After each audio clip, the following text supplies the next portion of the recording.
Ask a question about choices. I go through life and I get into what I feel I'm in the vortex, and then situations come, and that's contrast. And instead of getting upset about the contrast, I just breathe and say, okay. Part of the process, there's something here for me, something I've been asking for that is manifesting in this way. There is a more powerful gift for me. And I look for that. Yes. I look for that, and yes. I wait for that, and I face it, and I say, those words, God doesn't give you more than you can handle. I say, oh, yeah? It seems a little much at times, and I just God take isn't giving it to you anyway. God's not giving you lessons or assignments or punishments. No, he's not. But so don't say that anymore. That.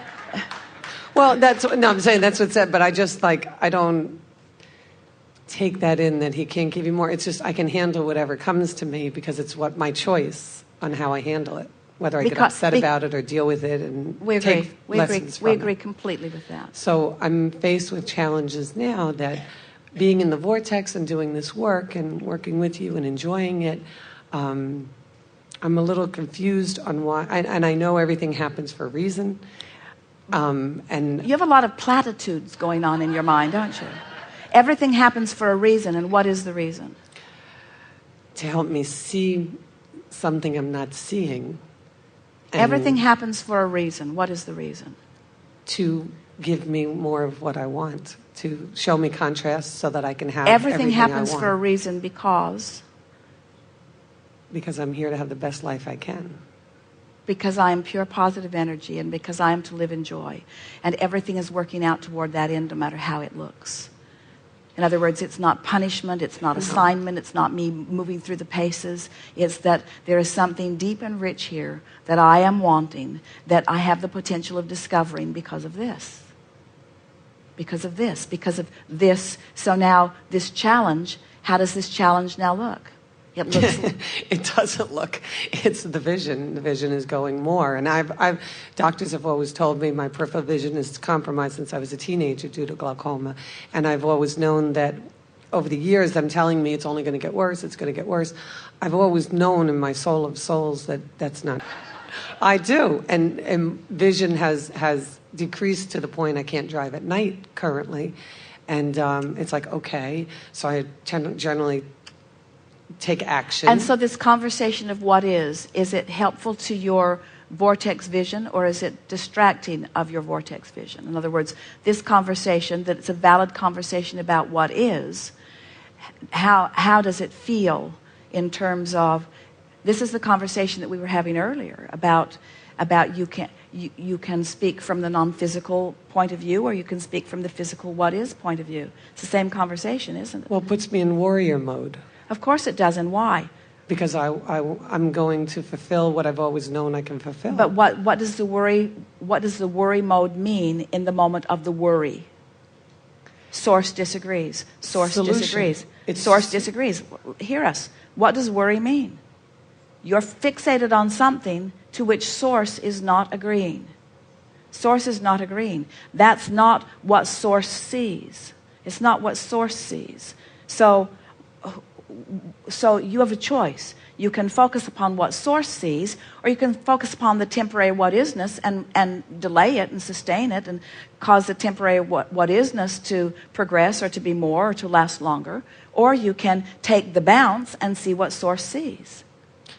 Well, isn't taking the bounce, isn't it causing me to get to action to do what I've always known could be done, and figuring out how to do that and what method? Yes, but don't get your cart before your horse. In other words, we're just sort of showing you that when you have a conversation about what is, and what is not wanted, that you practice the vibration of what is and what isn't wanted, and it doesn't matter how much you affirm and how long you talk about it and how many things you do, you can't get to where you want to be from there. You have to get into the vortex. Which means you have to trust the process, which means you have to ignore what is and feel the emotional response of what source knows. And if you do it frequently enough, the vortex will train you into the higher frequency, and the higher frequency will then affect the manifestation. That's the process. Vortex first, vortex affects manifestation. If you do it the other way, it bogs down, you don't get what you want, and then you need to create a religion to explain why things are screwed up in your life. So I don't need to work with someone to work on the issue. It's just a matter of getting into the vortex, because then that will all follow. You cannot address the unwanted issue and get to where you want to be. You have to allow the unwanted issue to be affected by the alignment of the vortex. That's why when Jesus said, and he did, that it is your belief that makes you whole, he meant that or your faith, that when you find alignment with source, regardless of what is, that then the vortex affects the manifestation and makes it whole, you see. But most humans say, I don't like what I've got, give me something different. And when I see an improvement, then I'll feel better. Then I'll go to the vortex. Then my prayer is answered. And we say, the answer to the prayers that you're looking for is alignment with that which is source. It's the alignment that you're reaching for. It's the emotion that you're reaching for. We had a really good conversation earlier about this very thing. And as you listen back to it, you will realize it's full of all kinds of things for you. It's about ignoring the what is while you find vibrational alignment with what's in your vortex. And then the vortex will transform the reality. Well, that's why I'm surprised that this even progressed, because but that conversation is of no value whatsoever, because those words say clearly, I don't know what I'm doing. Those words say what's wrong with this process. No, it's just I'm in the process, but so what am I not looking at and seeing? Because if I'm in the vortex and I'm in that space, well, it is a good thing to acknowledge that when I receive something I don't want, that I've got a vibration going on that I didn't know I had going on. It's a wonderful thing to acknowledge that, because manifestations never do anything other than reflect vibration. And that's why we're eager to help you to realize that an emotion is a manifestation, that if it is left as it is, will continue to expand until it becomes a more vivid manifestation and a more vivid manifestation. But it does not matter how vivid the manifestation becomes, because no matter how vivid it becomes, the desire shoots out of it, so the vortex continues to expand, and at some point you're going to figure out how to come into alignment with that vortex, you see. And meanwhile, just do the best you can in feeling as good as you can. You are a very good contemplator. You've always had a very strong, focused mind. It is, in fact, one of the reasons that you're good at reading energy. You're good at honing in on a signal. So what we're encouraging you to do is be more determined to find the thought that feels good before you begin the focusing process. Earlier in the week, Barbara said to Esther, well, can you find appreciation? They were playing the game of moving into that specifically good-feeling place. Can you find the appreciation end of that? And Esther said, no, I cannot. Can you? In other words, the gap it's too much to find. And so it makes you then think that you're not good at it when you are good at it. You're just defying, you're just not utilizing the laws of the universe to your advantage.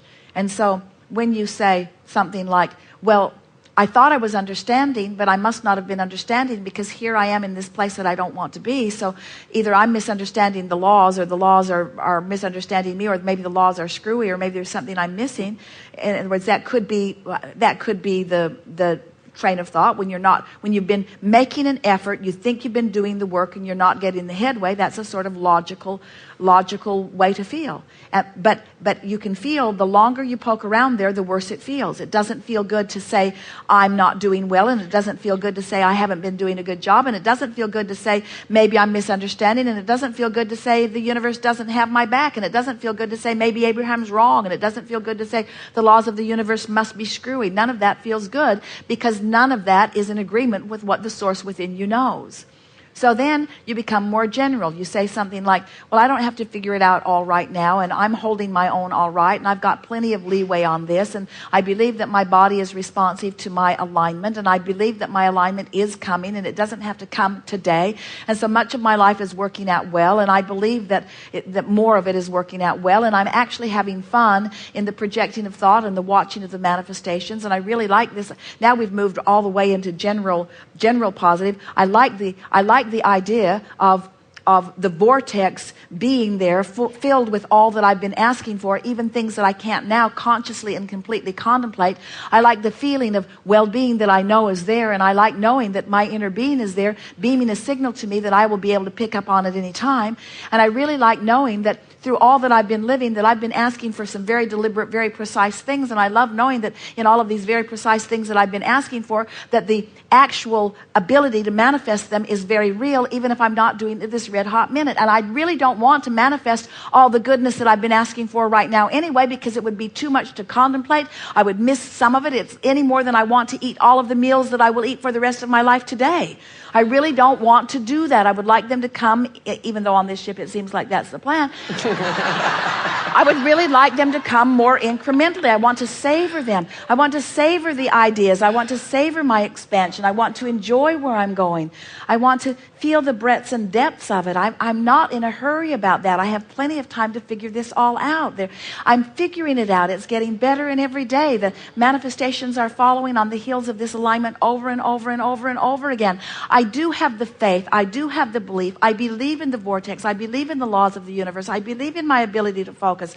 I believe in the movement of energy. I believe in the fun of contrast and diversity. I embrace everything that's happening and happened to me. I really like launching these rockets of desires.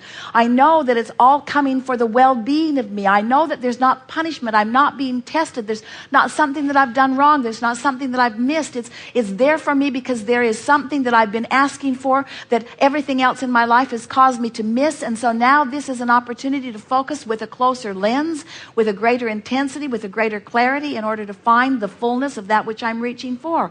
And I know that all that I am in terms of the source energy part of me and the physical part of me is going to benefit from the process of this. But I don't have to wait for the manifestation to receive the benefit. I can feel it right now. I don't need the manifestation. I don't need the healing now. I don't need the woman now. I don't need the lover now. I don't need the money now. I don't need it to be right here, right now in order for me to have the manifestation of feeling better. And when I think about it, every manifestation I ever wanted anyway was because I thought I would feel better in the having of it. And so if I can figure out how to have the manifestation of the feeling better even with the not having of it, then I've got it. Then I understand vibrational alignment. Then I understand what faith is. Then I understand what aligning with source is. Then I understand that there is nothing that I cannot be or do or have. And then I want to say to the entire universe, bring it on. But what I mean by bring it on is not your idea of what I need in order for me to expand. I mean, bring on my idea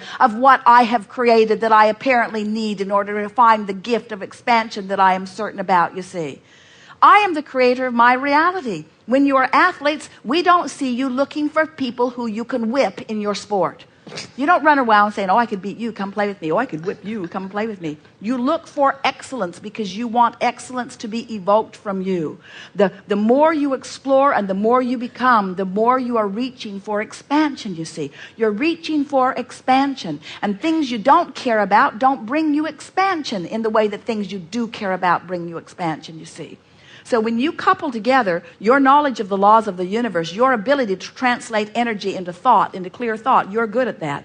When you couple all of those things with a powerful desire, the likes of which this desire is, you're going to have a romp down the river. You're going to have a yodeling down the canyon kind of experience that doesn't have to start being fun only when you get the manifestation. It's fun now. It's fun now. It's fun now. It's fun now. It's fun now, you see. Now, right now. And it is. Yes. Very good.